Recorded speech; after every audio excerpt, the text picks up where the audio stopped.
Welcome to NEET BYTES, and today we see the question from the sexual reproduction in flowering plants. So let's see the question. The exine layer of pollen grains is made up of, the answer is sporopollenin.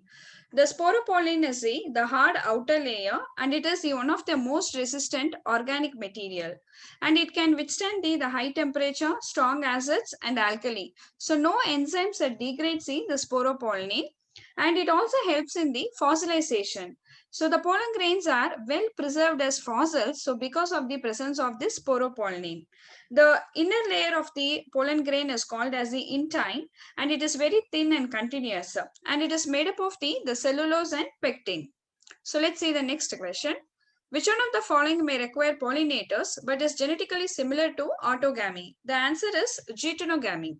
So the geitonogamy is the transfer of pollen grains from anther to the stigma of the another flower of the same plant.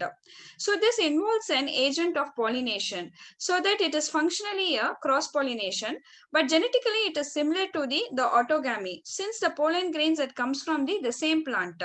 So whereas xenogamy is the transfer of the pollen grains from anther to the stigma of the another flower of different plant but belongs to the same species.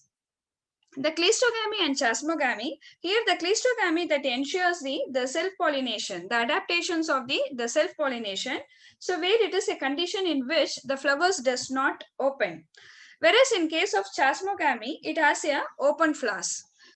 So for more questions, stay connected to NEET BYTES. Thank you.